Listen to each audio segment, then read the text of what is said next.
শ্রদ্ধা পরিবারকে আজকের এই স্বাধীনতা দিবস উপলক্ষে বা অন্যান্য সময়েও সব সময়ই আমি শুভেচ্ছা এবং আন্তরিক প্রীতি জানাই, যাতে করে আমরা একে অপরের প্রতি শ্রদ্ধাশীল হই এবং সহযোগী হই। এই যে জিনিসটা, এই জিনিসটা শ্রদ্ধাতেই আমরা পেয়েছি এবং আগামী ভবিষ্যতেও আরো বেশি করে পাবো আমরা জানি।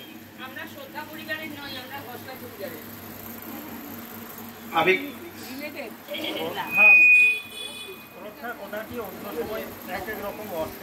একটা বিষয় আমরা আজকাল খুবই লক্ষ্য করি,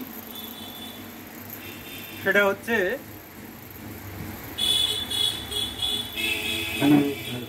আমরা যে বিষয়টা আমাদেরই মতন আমাদের সংবিধান ক্রমশ যেন বৃদ্ধ হচ্ছে, সময়ের সাথে সাথে তারও অঙ্গের বসন ক্রমশ পচে যাচ্ছে, যেখানে পাচ্ছে বেশ কিছু অংশ ফুটো হয়ে বেরিয়ে যাচ্ছে, সেখানটা রিপেয়ার হচ্ছে, আবার নতুন করে সেই জায়গা ভরতে হচ্ছে। এটা বোধহয় যুগের উপযোগিতার জন্যই তাই, কেননা যে আদর্শ নিয়ে, যে স্বপ্ন নিয়ে আমরা আমাদের স্বাধীনতা পেয়েছিলাম, যে সংবিধান আমরা তৈরি করেছিলাম, তাতে আমাদের স্বর্গরাজ্য বা রামরাজ্য হবার কথা ছিল। কিন্তু এখন যে পরিস্থিতি, সেটা এখন কি রাজ্য হয়েছে, নৈরাজ্য না অন্য কোনো রাজ্য, সেটা আমরা এখন মূল্যায়ন করতেই ব্যস্ত। হয়তো একদিন একটা নির্দিষ্ট শেষে গিয়ে পৌঁছবো, তখন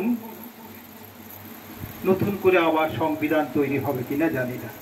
যাই হোক, ঠিক স্বাধীনতা দিবস উপলক্ষে কোনো কবিতা এই মুহূর্তে আমার কাছে নেই, কিন্তু একটি কবিতা যেটি এই আমাদের আরজিকরের ঘটনার প্রেক্ষিতে তৈরি, সেটি একটু আবৃত্তি করছি।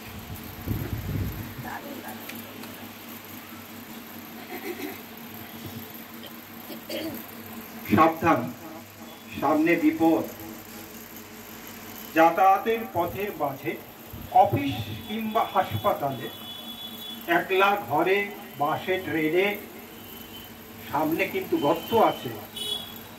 রাতের বেলা অন্ধকারে বিষাক্ত সব জন্তু ঢোকে, এদের থেকে দূরে সরে চলবে রাস্তা বিচার করে। সাবধান, সামনে কিন্তু গর্ত আছে। নিয়ম নীতি মানে না কেউ, রাতের বেলা খোলস ছাড়ে, হাড়গোড় সব ভেঙে দিয়ে অসহায়ের রক্ত চষে। বিপন্ন আজ মানব সমাজ, শিওরে তার সমন বসে। লকলকে জীব চাটছে সদাই, সুযোগ পেলে খাদ্য খাবে। সাবধানে পা ফেলবে সবাই, সামনে তোমার গর্ত আছে। প্রাণের চেয়েও আপন যারা, আতঙ্কিত আপন ঘরে, ঘরের বাইরে পা রাখলেই মন্দ কিছু শঙ্কা করে।